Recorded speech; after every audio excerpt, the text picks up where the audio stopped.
नमस्ते दोस्तों, गीता की धार्मिक कहानियों में आपका स्वागत है। आज हम बताते हैं पीपल को केवल एक बार ही जल चढ़ाने से क्या फल मिलता है। आज की इस अत्यंत रोचक कथा के माध्यम से हम आपको बताते हैं कि पीपल को जल चढ़ाना कितना महत्वपूर्ण है। एक बार देव ऋषि नारद नारायण का जाप करते हुए वैकुंठ लोक में पधारते हैं। वैकुंठ लोक में भगवान विष्णु अत्यंत शोभनीय स्वर्ण तथा रत्नों से जड़ित सिंहासन पर बैठे हुए होते हैं। वैकुंठ के द्वार स्वर्ण से बने हुए होते हैं। देवर्षि नारद वैकुंठ के द्वारों को पार करते हुए जिस स्थान पर भगवान विष्णु बैठे हुए होते हैं वहां पर पहुंच जाते हैं और भगवान विष्णु को प्रणाम करते हैं। देवर्षि नारद को देखकर भगवान विष्णु कहने लगते हैं, हे देवर्षि नारद, आइए, वैकुंठ लोक में आपका स्वागत है।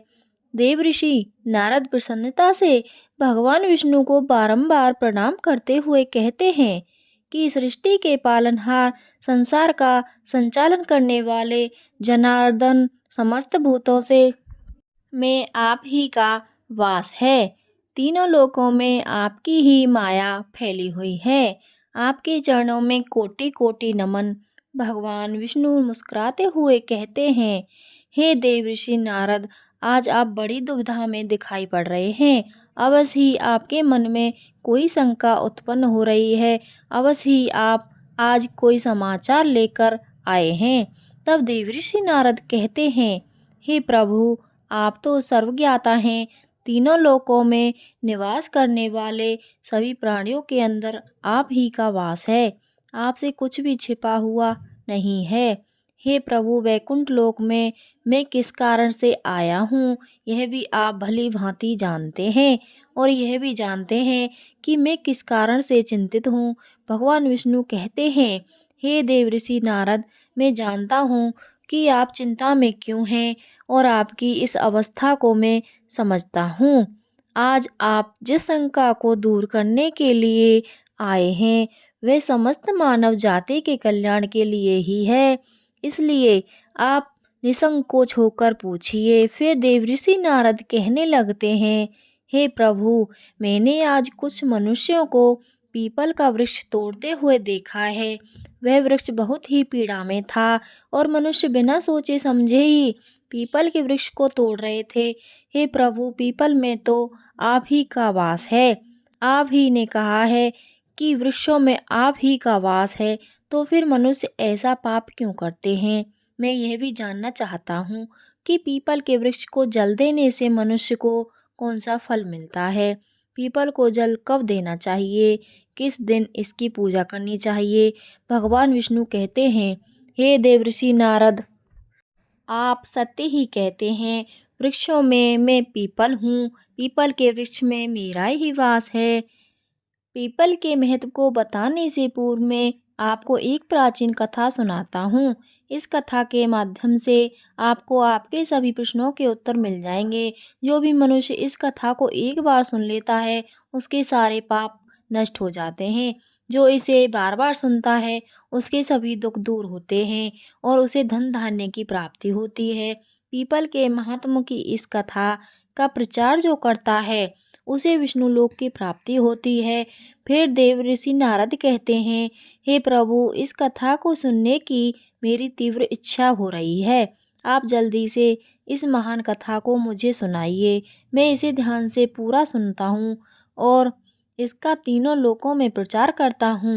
भगवान श्री हरि विष्णु कहते हैं, हे देवर्षि नारद, प्राचीन काल में एक अत्यंत शोभायमान नगरी थी जिसका नाम नंदीश्वर था। उस नगरी में पुष्पकल नाम की एक श्रेष्ठ ब्राह्मण रहता रह करता था। वे सदैव ही धर्म के अनुष्ठान में लगे रहने वाले, सभी पशु पक्षियों की सेवा करने वाले थे। उनके आश्रम में एक प्राचीन पीपल का वृक्ष था।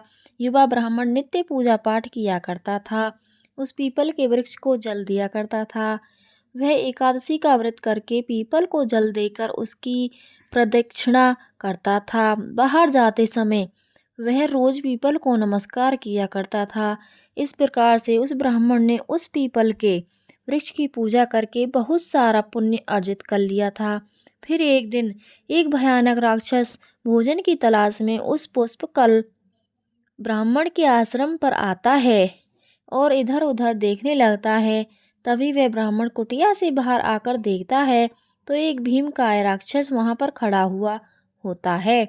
जैसे ही वह राक्षस ब्राह्मण को देखता है तो वह कहने लगता है, अरे वाह! आज तो बहुत ही सुंदर ताजा ताजा मांस खाने को मिलेगा। यह ब्राह्मण तो बहुत ही सुंदर और गुणवान दिखाई पड़ रहा है। अभी मैं इसी को चबा डालता हूँ। उस राक्षस को देखकर वह ब्राह्मण बिल्कुल भी भयभीत नहीं होता है और उस राक्षस से कहने लगता है, हे राक्षस, इस गरीब की कुटिया में तुम्हारा स्वागत है। तुम बहुत भूखे दिखाई दे रहे हो। कहो, तुम्हें भोजन में क्या दूं? ब्राह्मण के इस प्रकार के वचन सुनकर वह राक्षस आश्चर्य में पड़ जाता है और सोचने लगता है, बड़े आश्चर्य की बात है, यह मुझसे जरा सा भी भयभीत नहीं है। अवश्य ही यह कोई बड़ा तपस्वी दिखाई पड़ रहा है। तब वह राक्षस कहने लगता है, हे महात्मा, आप कौन हैं और इस वन में क्यों कर रह रहे हैं? आपको मुझे देखकर बिल्कुल भी डर नहीं लगा। ब्राह्मण कहते हैं, हे राक्षस, मैं भगवान विष्णु का भक्त हूँ। मुझे इस संसार में किसी भी चीज का कोई भय नहीं है। इसलिए तुम बताओ, तुम्हें क्या चाहिए? तुम्हारी जो भी इच्छा हो वह पूरी की जाएगी। आओ इस वृक्ष के नीचे आसन ग्रहण करो।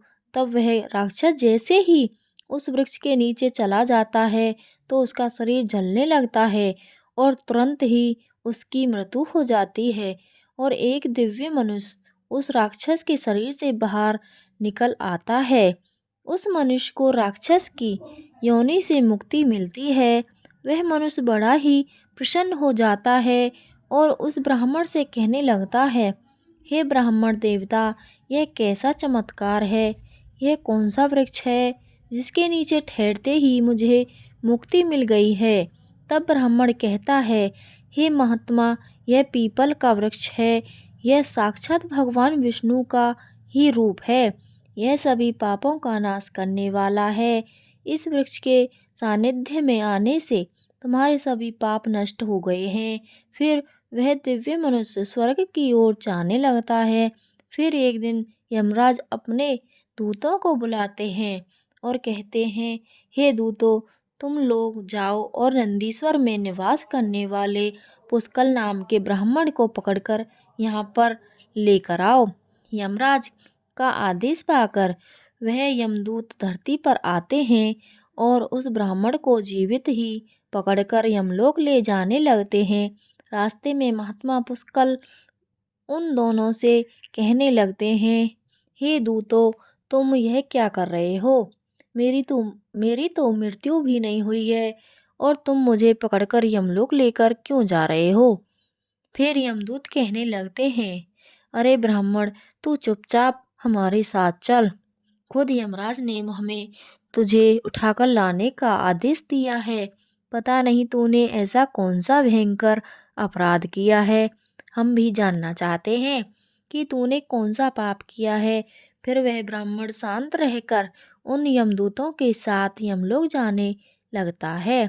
यम के दूतों को भी बड़ा आश्चर्य होता है। यह ब्राह्मण ना तो विलाप कर रहा है और ना ही दुखी हो रहा है।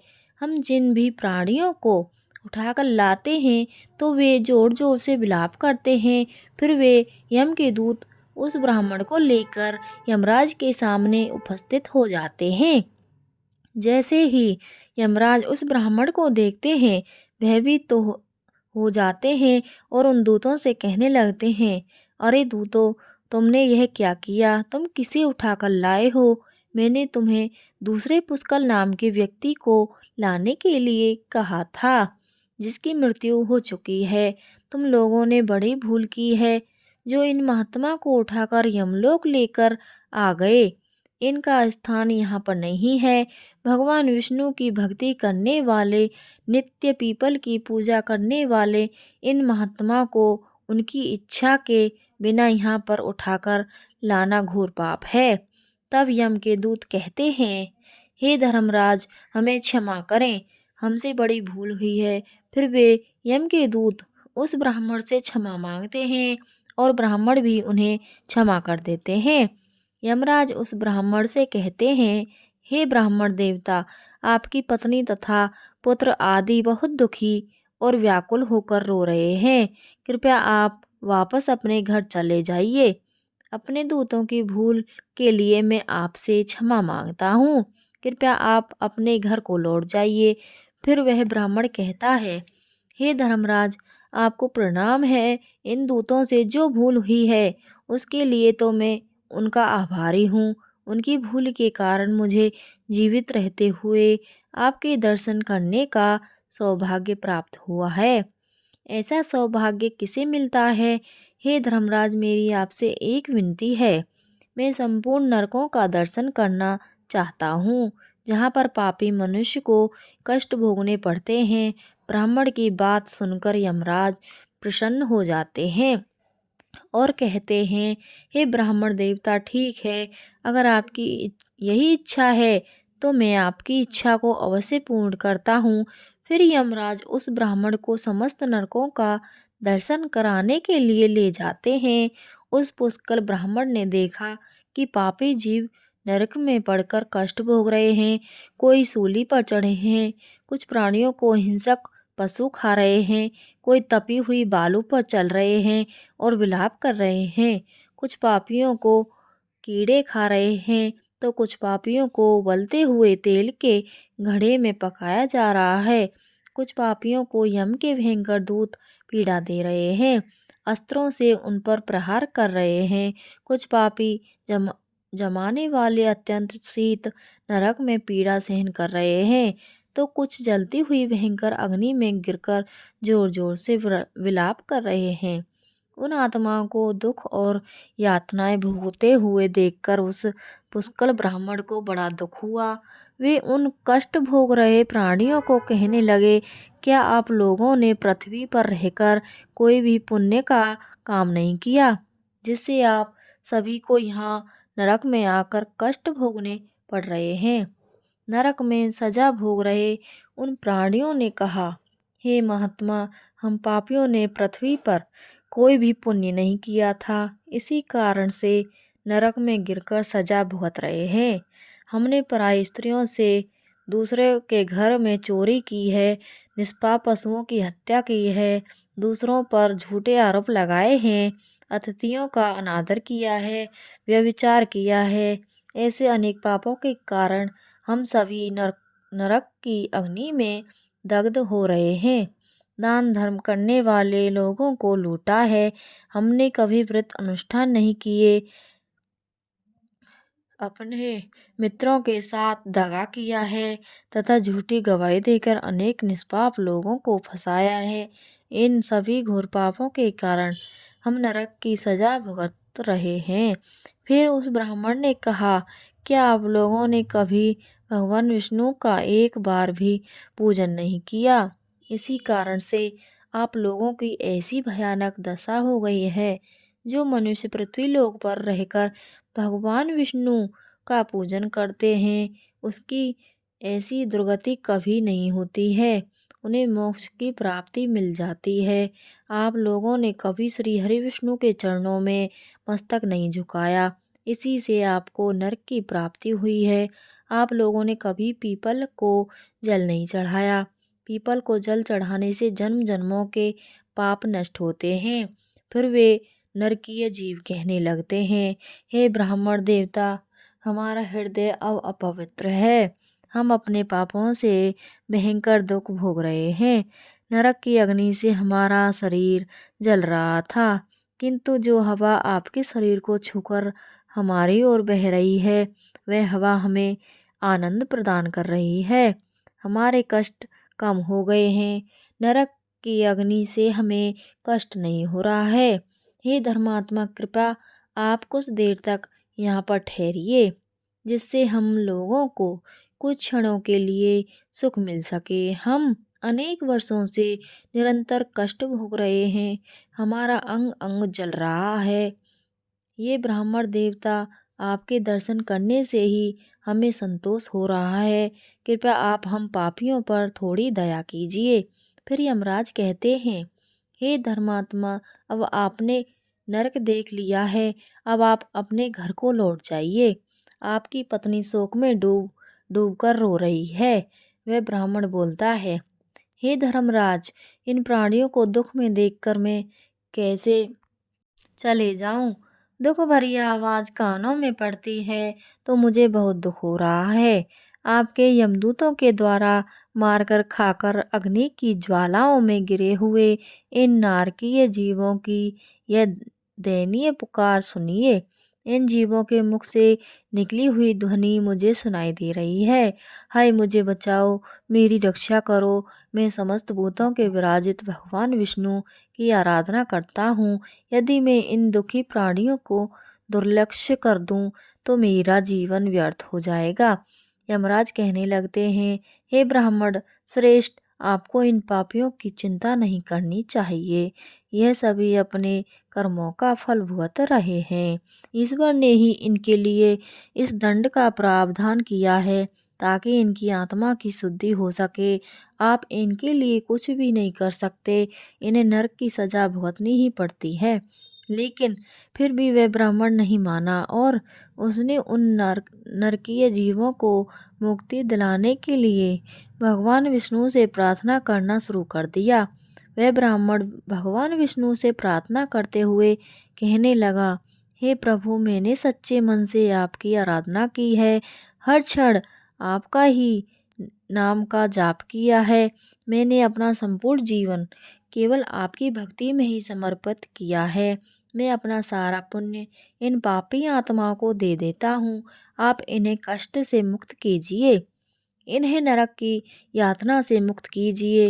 हे कृष्ण, हे जगन्नाथ, हे श्री हरि विष्णु, यहाँ इस नरक में पड़े हुए यातनाओं को भोग रहे जीवों की रक्षा कीजिए। पुष्कल ब्राह्मण के द्वारा इतना कहते ही उस नरक के जीवों को तुरंत कष्ट से मुक्ति मिल गई और सभी नरक को छोड़कर स्वर्ग में जाने लगे। सभी नरक के जीव कहने लगे, हे ब्राह्मण देवता, आपकी सदा जय हो। आपकी कृपा से हम पापियों को इस नरक से मुक्ति मिली है। इस प्रकार से गुणगान करते हुए वे सभी नरक से स्वर्ग की ओर जाने लगे।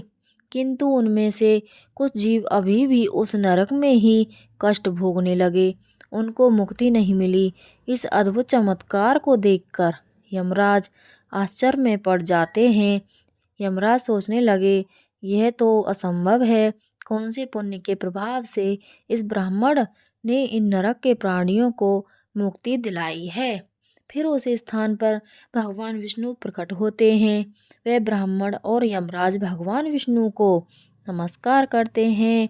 यमराज भगवान विष्णु से पूछने लगते हैं, हे प्रभु, इस ब्राह्मण ने ऐसा कौन सा पुण्य किया है जो एक ही बार में इसने इतने सारे नरक के प्राणियों को मुक्ति दिलाई है, और किस पाप के कारण यह नरक के जीव अभी भी सजा भुगत रहे हैं। तब भगवान विष्णु कहते हैं, हे धर्मराज, इस ब्राह्मण ने पीपल के वृक्ष को नित्य जल दिया है, उस वृक्ष का पूजन किया है। इसी कारण से यह इतना बड़ा पुण्य आत्मा बन गया है कि इसमें नरक के जीवों को मुक्ति दिलाने का सामर्थ्य आ गया है। यह जो अन्य जीव अभी भी नरक में कष्ट भोग रहे हैं, इन मनुष्य ने अपने पूर्व जन्म में पीपल के वृक्ष तोड़े हैं, इसी कारण से इनकी मुक्ति नहीं हो पाई है। जो मनुष्य पीपल को केवल जल देता है वह कभी नरक में नहीं जाता है। उसके अंदर इतना सामर्थ्य आ जाता है कि वह अन्य पापी जनों के पाप भी नष्ट कर डालता है। उसके सानिध्य में आने वाले घोर पापी भी पाप से मुक्त हो जाते हैं। इतना कहकर भगवान विष्णु उस स्थान से अंतर्ध्यान हो जाते हैं। फिर यमराज उस ब्राह्मण को वरदान देते हुए कहते हैं, हे ब्राह्मण देवता, आप धन्य हो। आप पृथ्वी पर सदा निवास करो। आपको मुझसे कोई भय नहीं होगा। जो भी मनुष्य आपके सानिध्य में रहेगा उसे भी कभी नरक की प्राप्ति नहीं होगी, उनकी कभी अकाल मृत्यु नहीं होगी। इस प्रकार से यमराज ने उस पुष्कल ब्राह्मण को वरदान दिया, पर ब्राह्मण ने यमराज को नमस्कार किया और पृथ्वी पर लौटकर आ गए और पहले की तरह नित्य भगवान विष्णु का पूजन करने लगे और पीपल को जल चढ़ाने लगे। भगवान विष्णु नारद जी से कहते हैं, हे देवऋषि नारद, इस प्रकार से मैंने तुम्हें पीपल को जल देने का महत्व सुना दिया है। जो भी मनुष्य पुष्कल की इस कथा को सुनता है, उसके समस्त पापों का नाश हो जाता है। तो इस प्रकार से भगवान विष्णु ने पीपल को जल देने का महत्व महर्षि नारद को सुनाया है। तो आप भी पीपल को जल अवश्य दें। शनिवार को पीपल के नीचे सरसों के तेल का दीपक अपने पितरों के लिए अवश्य जलाएं। प्रत्येक एकादशी के दिन पीपल को जल देकर उसकी प्रदक्षिणा करें। आपके समस्त दुख कष्ट समाप्त होंगे। आपको यह कथा कैसी लगी, कमेंट करके ज़रूर बताएं। जानकारी अच्छी लगी हो तो वीडियो को लाइक शेयर ज़रूर करें। कमेंट में जय श्री हरि विष्णु अवश्य लिखें। साथ ही हमारे चैनल को सब्सक्राइब ज़रूर करें, ताकि ऐसी ही आध्यात्मिक जानकारी वाली वीडियो आपको प्राप्त हो सकें। आप सभी को धन्यवाद।